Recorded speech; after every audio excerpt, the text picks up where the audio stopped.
Her Har Mahadev to all of you.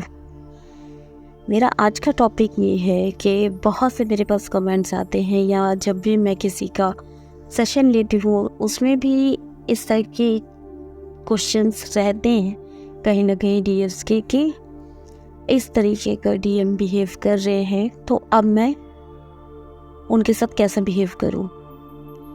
तो यहाँ पर मैं ये कहना चाहती हूँ कि यही मेरा आज का वीडियो है कि जब डीएम अलग अलग तरीके का बिहेव करे, जो मैं इस वीडियो में बताऊँगी, तो आपको उस वक्त उन्हें एनर्जी देनी है या नहीं देनी, मैं इस टॉपिक पे बात करूँगी। अब एनर्जी देनी है या नहीं देनी है, डीएस ज़्यादातर ये मतलब सोचती हैं कि अगर हम उन्हें ब्लॉक कर देंगे या उनसे बात नहीं करेंगे कॉल पर या मैसेज पर या चैटिंग पर, जिस भी तरीके से आप अगर मिलते हो उनसे या एक ही जगह काम करते हो, तो डीएफसी सोचती हैं कि मैं उनसे अब नहीं मिलने जाऊंगी, या एक ही जगह आप काम करते हो तो वो सोचती है कि मैं उनकी तरफ अब देखूंगी नहीं, मैं उनसे नहीं बात करूंगी, मैं उन्हें इग्नोर करूंगी। तो इसका मतलब ये है कि आप एनर्जी नहीं दे रहे हो, ऐसा सोचते हैं। बट ये टोटली रॉन्ग है। और क्या क्या टाइप की चेजिंग होती है, किस किस टाइप की, और क्या कहलाता है कि आप एनर्जी उन्हें दे रहे हो या नहीं दे रहे हो, ये कैसे कहलाता है, इसका एक्चुअल मीनिंग क्या है, मैं इस पर ऑलरेडी वीडियो बना चुकी हूँ। आपको देखना है तो आप मेरी पुरानी वीडियोस में जाके देख सकते हो, और अगर आप चाहोगे तो मैं डिस्क्रिप्शन बॉक्स में भी लिंक दे दूँगी, आप वहाँ पे भी जाके देख सकते हो। मैंने पार्ट्स में बनाए हैं, मतलब जितने तरीके की चेजिंग होती है मैंने हर एक पार्ट में अलग अलग चेजिंग की बातें की हैं, और वो भी फुल डिटेल में। तो जिस भी डीएफ को समझना है कि चेजिंग क्या होती है या एनर्जी देना क्या होता है, वो वीडियो आप जाके देख सकते हो। तो यहाँ पर मैं शॉर्ट में बात करूँ क्योंकि डिटेल वीडियो मैं ऑलरेडी बना चुकी हूँ। तो मैं इस वीडियो में ये बात करूँगी कि आपको जब डीएम कैसा बिहेव कर रहे हैं तो आपको उस वक्त एनर्जी देनी है या नहीं देनी है, या उन्हें इग्नोर करना है। और इग्नोर करने का मतलब भी ये होता है, इसका एक्चुअल मीनिंग ये होता है कि आप कोई पर्सन कोई अच्छा बिहेव नहीं कर रहा सपोज, या आपको रिस्पॉन्स नहीं दे रहा, रिस्पॉन्स नहीं दे रहा मीन्स कि आपको वैल्यू नहीं दे रहा कोई भी पर्सन, ना कि केवल डीएम, तो उसे इग्नोर करने का मतलब ये होता है कि आप दिमागी तौर पर उन्हें इग्नोर कर रहे हैं। मतलब ये नहीं होता है कि आप उनकी तरफ अब देखेंगे नहीं, आप उनसे बात नहीं करेंगे, आप उन्हें अब कोई रिस्पॉन्स नहीं देंगे। इग्नोर करने का मतलब ये नहीं होता है, उसका एक्चुअल मीनिंग ये होता है कि वो जो भी बिहेव कर रहे हैं आपको अपने पे फोकस रहना है, आपको इस चीज़ पे फोकस नहीं करना है कि सामने वाला पर्सन आपके साथ क्या बिहेव कर रहा है। मतलब आपको उस वक्त ये सोच लेना है कि ये पर्सन जो भी करे, ये अपना काम कर रहा है, मुझे अपना काम करना है, मुझे अपने काम पे फोकस करना है, मुझे उधर ध्यान ही नहीं देना है कि अगला पर्सन क्या कर रहा है। जैसे बहुत से लोग होते हैं, मैं यहाँ डीएम की बात नहीं करूँ, जैसे बहुत से लोग होते हैं आपको सिर्फ सुनाने के लिए चीज़ें करते हैं, जैसे खूब हंसेंगे, आप उधर से गुजरे खूब हंस रहे हैं, खूब गाना गा रहे हैं, है ना, आपको सुनाने के लिए। तो यहाँ भी एक्चुअल मीनिंग ये होता है इग्नोर का कि वो नाचे गाएं, वो हंसे बोले, वो कुछ भी करे, आपको उनके चीज़ों को कुछ भी करे उससे करने से आपको फ़र्क नहीं पड़ता है। आप अपने धुन में मस्त हो, आप अपने काम पे फोकस हो, आप दूसरे पे ध्यान नहीं दे रहे हो, आप दूसरे पे मतलब एनर्जी नहीं दे रहे हो। ये होता है इग्नोरेंस का मतलब, कि आपको कोई फ़र्क नहीं पड़ रहा, आप ऐसा नज़रअंदाज कर रहे हो, आप अपने पे फोकस हो, उन पे नहीं। तो वो जो भी करे यू डोंट केयर। तो कब आपको इग्नोर करना है, कब आपको एनर्जी देनी, कब आपको एनर्जी नहीं देनी, और कब आपको आपको उनसे बात करना है, कम नहीं करना है। इस पे मैं बात करूँगी आज के वीडियो में और कुछ एग्जांपल्स बताऊँगी कि डीएम अगर ऐसा बिहेव करे तो आपको कैसा करना चाहिए। ओके, तो अब स्टार्ट करते हैं।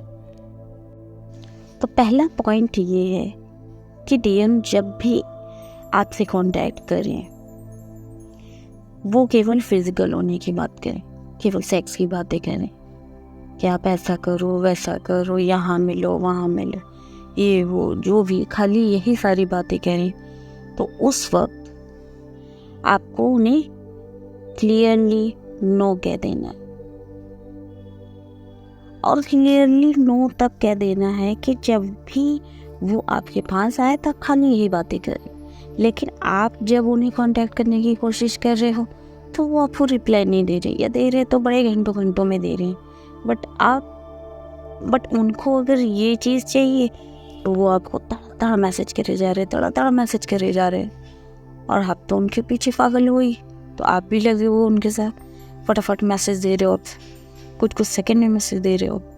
और उन्हें जब यही चीज़ चाहिए तो वो तुरंत आपको मैसेज करते, नहीं चाहिए तो फिर वो घंटों घंटों में आपको रिप्लाई देते हैं, या कभी भी वो आपका नॉर्मल हालचाल लेने के लिए कॉल नहीं करते हैं या मैसेज नहीं करते हैं कि चलो पूछें कि वो कैसी हैं या क्या कर रही है ना, जो भी चीज़ें। तो तब आपको ये मुद्दा उठाना चाहिए कि जब मुझे एक मेंटल पीस की ज़रूरत होती या एक इमोशनल सपोर्ट चाहिए होता है, या मुझे एक कॉमन बात भी करनी होती है, तो आप नहीं आते हो, या तब मैं मैसेज करती हूँ तो आपका रिप्लाई बहुत देर में आता है।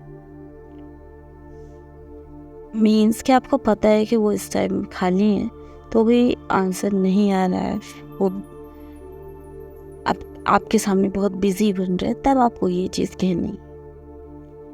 मतलब ये नहीं होना चाहिए कि वो कभी भी चले आ रहे हैं बस यही बात करने, और आप उनके साथ लगे पड़े हो कि हाँ ठीक है ओके, कि वो कहीं किसी और के पास ना चले जाए, ये सोचकर आप लगे हुए हो। तो यहाँ पर आपको फिर अपना किनारे करके और उन्हें नो बोलना है, फियरलेस होकर नो बोलना है।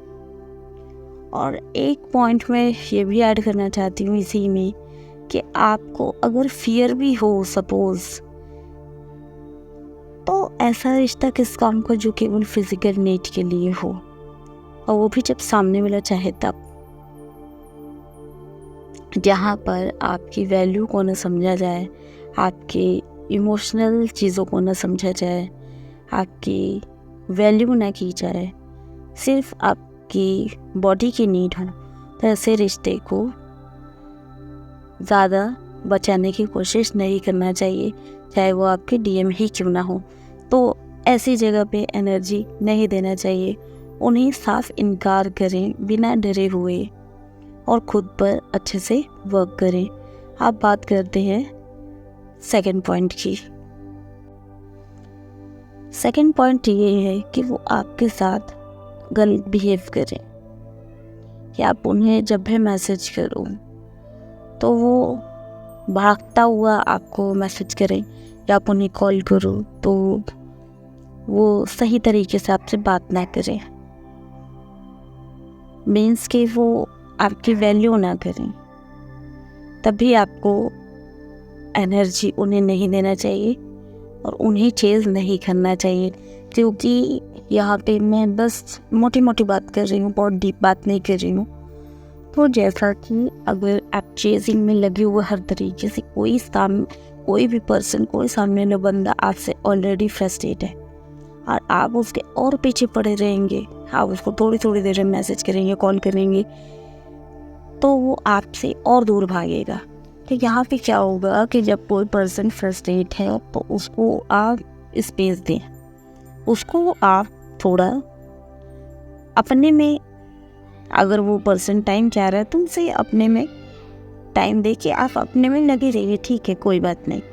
तो उसे उस वक्त चेज़ ना करिए, उसे हर वक्त कॉल मैसेज, जिसे कहते हैं ना कि कोच के बात करना, हर तरीके से प्रयास करते रहना, ये चीज़ आप ना करें। तब आप कोशिश करें कि उनकी तरफ से आप अपनी एनर्जी को रोकें, खुद पे फोकस करें, ना कि सामने वाले पर्सन पे। अब बात करेंगे थर्ड पॉइंट की। थर्ड पॉइंट ये है कि अगर वो आपके पास कभी भी आते हैं तो सेक्स की बात करते हैं, और ये सेकंड कि अगर वो कभी भी आते हैं तो आपसे पैसा भी मांगते हैं। मैं बहुत फंसा हुआ हूँ, मैं ऐसा, मैं वैसा, मेरे ऊपर कर्ज है, मेरे ऊपर ये, कुछ भी बात बताएं तो ठीक है, आपने एक बार मदद कर दिया, 2 बार मदद कर दिया, बट थर्ड टाइम नहीं। वैसे तो मैं मना करूँगी कि आप फर्स्ट टाइम भी सपोर्ट ना करें, क्योंकि यहाँ पे मैं एक रीज़न बता रही हूँ कि मनी जो होता है, मनी भी एक एनर्जी है। वो आप सभी जानते होंगे कि मनी एक एनर्जी है। तो जब आप किसी भी प्रकार से डीएम को एनर्जी देते हैं तो क्या होता है कि वो आपकी एनर्जी पाके आपसे रन करते हैं। तो मनी भी एक एनर्जी है, तो आप जब दोगे ना उन्हें तो वो आपसे रन करेंगे ही करेंगे। तो आप कोशिश करें कि उन्हें पैसे की मदद ना करें। पहला तो ये है कि मनी भी एक एनर्जी, वो आपसे रन करेंगे ही करेंगे आपकी एनर्जी लेके एक पैसे के फॉर्म में।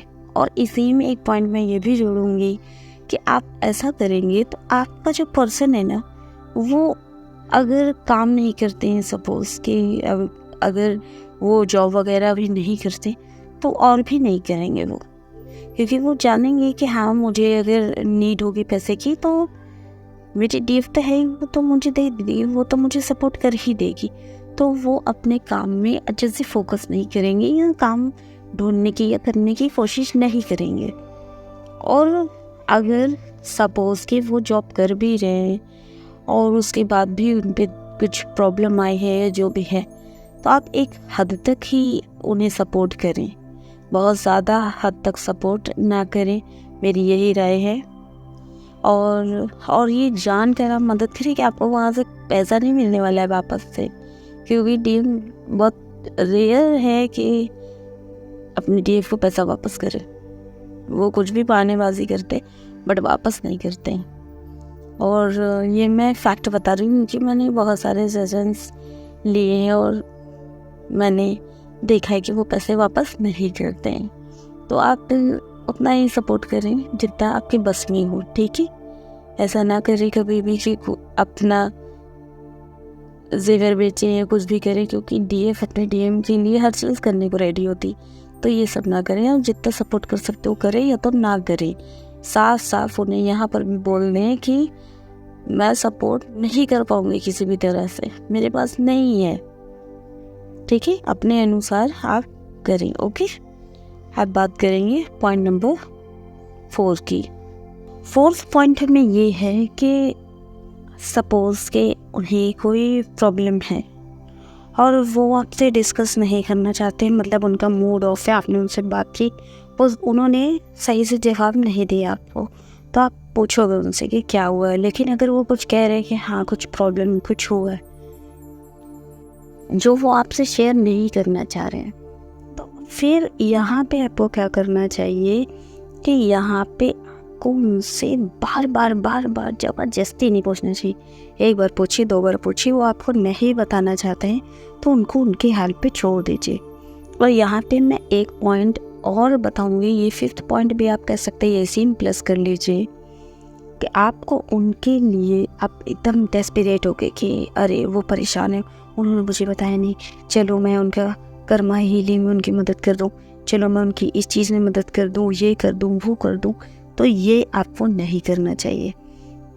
यहाँ पे वो आपकी किसी चीज़ में मदद अगर नहीं चाह रहे तो उनकी मदद आप मत करिए, उनके हाल पे उन्हें छोड़िए। जैसे भगवान ने आपको यहाँ तक लाया, हर चीज़ आपको लर्निंग कराई है, वैसे ही उनकी भी कोई लर्निंग होगी, और जो भी लर्निंग होगी भगवान उसे खुद ही पूरा कराएंगे। आपको यहाँ पे भगवान बनने की ज़रूरत नहीं, ठीक है। आप अपने जर्नी को देखिए, खुद को देखिए, खुद पे फोकस करिए, खुद के इनर वर्क पे फोकस करिए, खुद की पर्सनल प्रोफेशनल लाइफ पे फोकस करिए, क्योंकि आपका डीएम कोई बच्चा नहीं है या बच्ची नहीं है कि भगवान उन्हें नहीं देखेंगे, सिर्फ आपको देखेंगे। बच्चे वो भी भगवान के हैं और आप भी हैं। और वो कोई ऐसे 3D वर्ल्ड के बच्चे नहीं कि वो अपनी सिचुएशन को खुद हैंडल ना कर सके।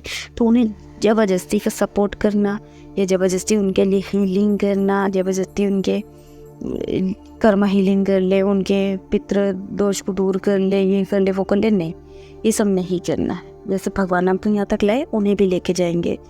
तो ज़बरदस्ती इन सब चीज़ों में बीच में घुसने की या इन सब चीज़ों पे अपनी एनर्जी लगाने की कोशिश ना करा करिए।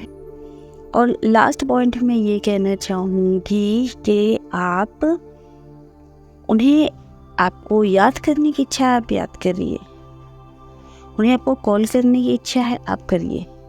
बस यहाँ पे मैं यही कहना चाहूँगी कि बहुत ओवर आप ना करें, बहुत ओवर आप ना करें। ओवर पोसेसिव होना, ओवर डेस्परेट होना, और यही सारी चीज़ें आपके ट्विन जर्नी है या आपका रीयूनियन है, यूनियन है, उस पर रेजिस्टेंट पैदा कर देती है। क्योंकि आप जितना ज़्यादा एक चीज़ पे एकदम डेस्परेटली लगे रहते हैं ना, वहाँ पे रेजिस्टेंट पैदा हो जाती है। तो वहाँ पे आपका जो एक रीयूनियन का, ये यूनियन की जो जर्नी ना, वो इस वजह से डिले होने लगती है। तो मैं यही कहना चाहूँगी कि जो भी चीज़ें चल रही है उसे गो विद द फ्लो चलने दें।